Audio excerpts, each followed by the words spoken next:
Welcome, everyone. We are at the Crossroads. My name is Mary Hollywood. And to start off with some really good news, the EPA reported yesterday that Los Angeles has had the longest stretch of clean air since the 80s, which is amazing. But of course, this is because everyone's home.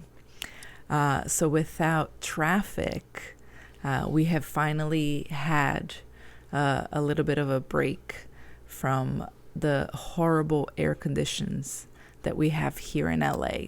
Of course, we didn't want it to have a pandemic be the reason for this, but nevertheless, we are trying to stay positive, amid all of this chaos that we are under.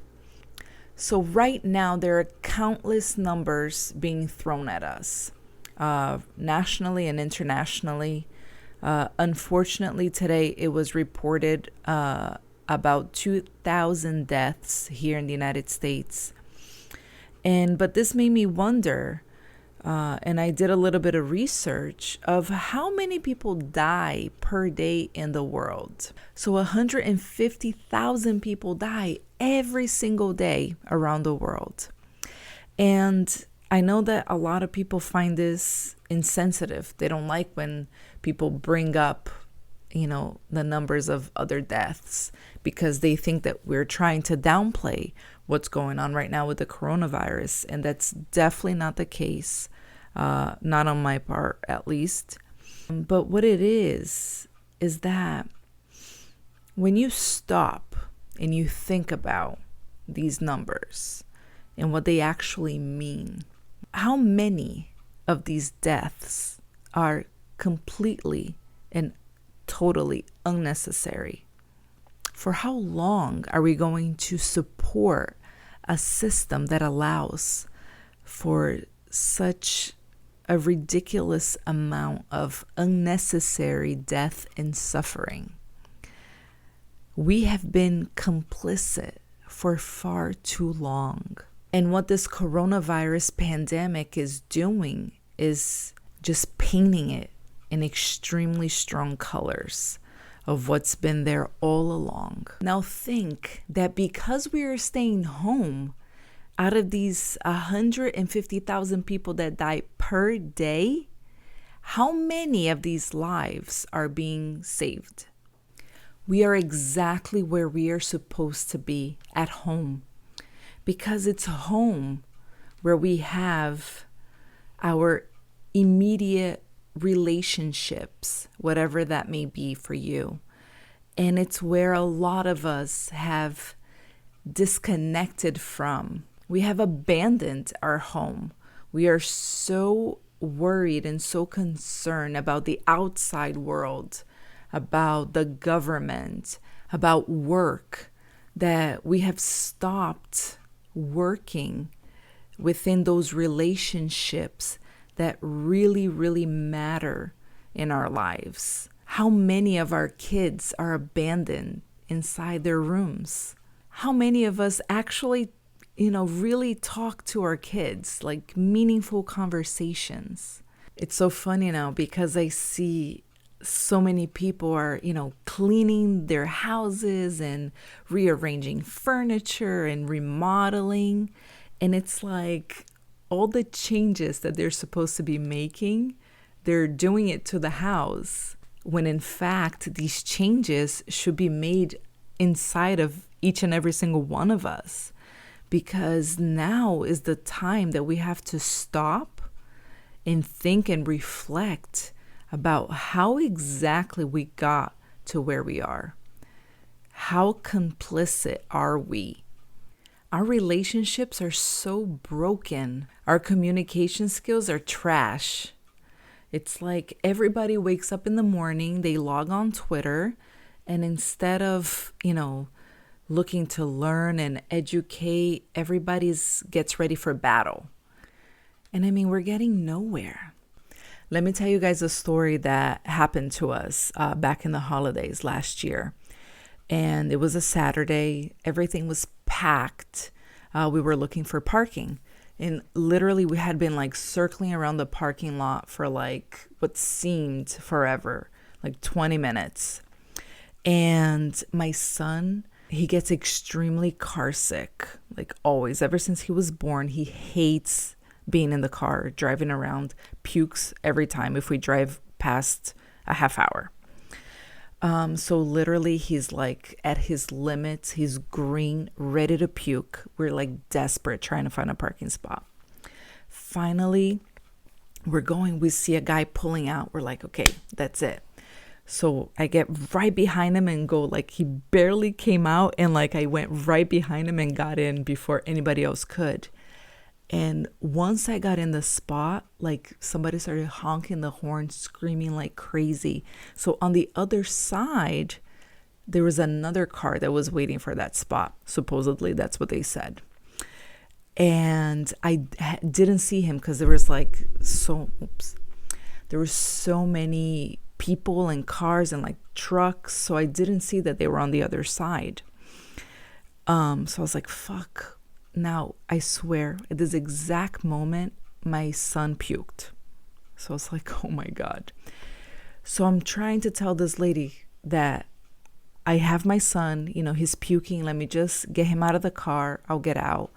And my husband will look for another parking spot and she can have the spot. She got out of her car, came to our car, started yelling, cursing at us. Another person that was like standing there came to defend her, saying how she really was, waiting for the spot. And I'm trying to, explain the situation, apologize, saying, listen, I'll get out of here. You can get in here. But she didn't want to hear it, like threatened my husband that my husband got out of the car. And she's like, yeah, hit me, like trying to make a scene. It was like awful. And then at the end, she came to my window and she's like, it's because people like you that our country is a mess like this, and left. And I was so shocked, like my pride. I was like, like I'm supposedly doing something, to help. But I was like, what the fuck, man? And she left and we left too. I was like, I'm not going to leave my car here. I don't know if she's going to come back and like do something. So I took my son, I cleaned him and my husband, and I was like, go find another parking spot. So what's the point of the story? It's like, who was right? Who is right there? I guess it's not about like right or wrong. I don't want to be the one that says, oh, I was right. The way she behaved was wrong. I was wrong. If we're going to look at, whoever's waiting for the spot, that it should have been her spot, I guess. But the whole problem was the communication breakdown. It was a misunderstanding that could have been handled, and it could have worked out fine for everyone.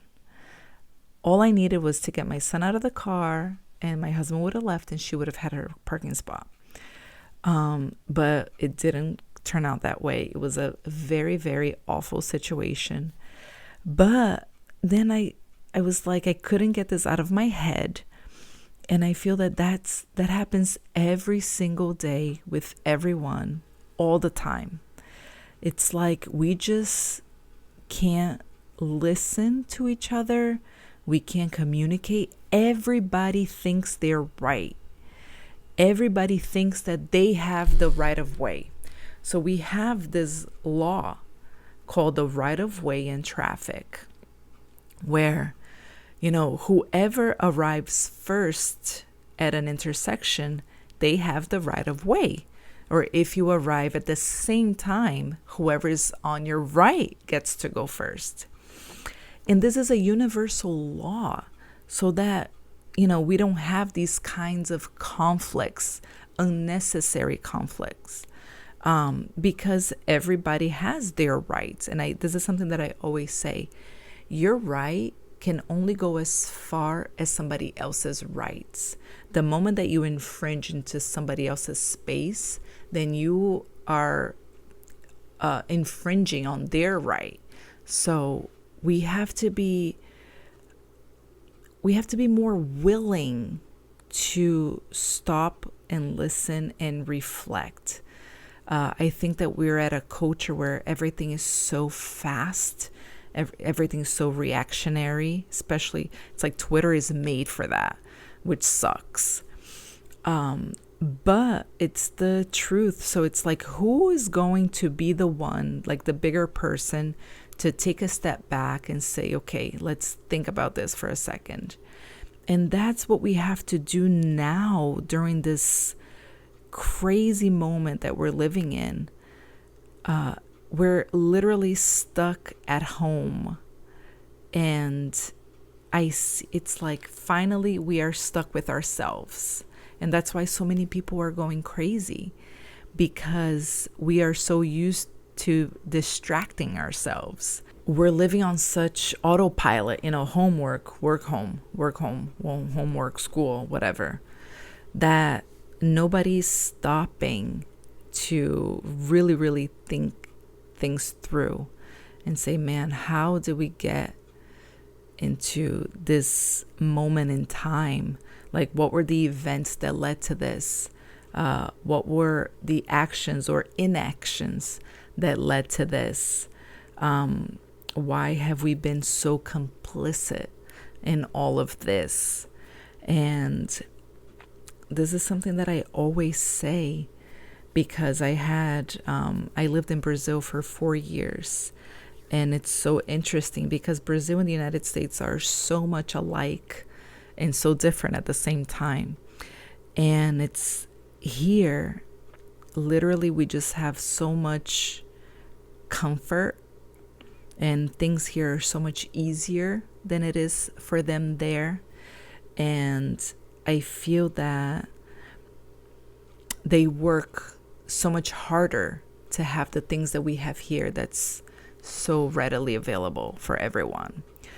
But because they work so much harder, they're actually so much better than we are. I had literal proof for this because we worked in a program called Science Without Borders, where, college students would go travel abroad and work in their, scientific experiments, and then come back home, bringing those results or whatever to Brazil.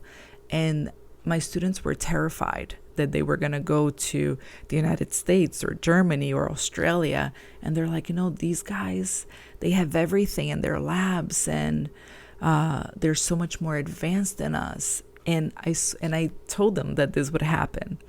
I was like, listen, your work ethic is so much better than theirs, because here you don't have anything. You don't have equipment. You don't have funding. And you have to work twice as hard to get whatever they have. There they have everything. Well, not everything, but compared, believe me. In America, we have everything compared to what they have there. And it happened every time. They got to the lab. They got the work. They literally were finished like a month before everybody else, like all the natives, wherever country that they were, and they got to travel for a month because they were done with their work. So what I'm trying to say is that we have been trained to allow for whatever it is that, those in power do, because of the things that we are allowed to have, which is, man, such bullshit. I mean, everything that we have will never equate to the loss of, and it's such an illusion too. We think that we are free, and we think that we have democracy, and we think that we have a dignified life. Man, and a lot of people do, but way too many people don't here in the United States. Like, everything that's happening now, it's making it so raw and so real for us to see the disparities and the things that we lack, that it's so embarrassing and so shameful for us to be called a first world country or the greatest country in the world. What a joke. So I really, really hope that everyone sits at home and sits with themselves and stop trying to continue to distract yourself from everything that's going on, and pointing fingers and blaming, and it's right and it's left. It's not. It's all around. Believe me, we are just being duped by this system. I saw something today that was so funny. I forget who wrote it, but they said, you think that you're a capitalist, but really, commerce and capitalism are two different systems that people confuse. They think that commerce is capitalism, and it's not. A capitalist is somebody that actually owns something and that can take it away from you. So right now we're just puppets in the system, and we can do better, but that will take a lot more from us. And I don't mean right now a lot of people calling for revolutions and strikes and boycotts. And honestly, the United States is not a country. The United States was very, very smart in preventing all that from happening. So we have to train ourselves and prepare ourselves to be able to get to this level, to do such thing. A country that has no safety net, that has no workers' rights, is a country that, going through these revolutionary movements can really hurt a lot of people. So we have to really, really first create a movement of solidarity, which is already in place. So we can definitely continue to build on that. But if we do not better our communication skills, if we do not start to listen more than we talk, then it's not going to work. Right now, we have to learn and educate, because everything about our culture has been to train us to stay down and be quiet and accept what you have, because what you have is better than what everybody else has. But I'm here to tell you that it's not nearly enough of what we deserve and of what we need. So it's going to get a lot uglier, a lot harder. We have to brace ourselves. This is an extraordinary moment in our time, and we have to stick together. We have to stop fighting for a government and a system that can give two shits about us. And we have to start working on a new system and something from the outside. I think we've learned for the past 12 years that working from the inside is not going to cut it. So let's support one another as people, and let's do better, because you know what? There's no traffic in LA right now, but you know what's going on? People are speeding. And instead of having less accidents, we're having deadlier accidents.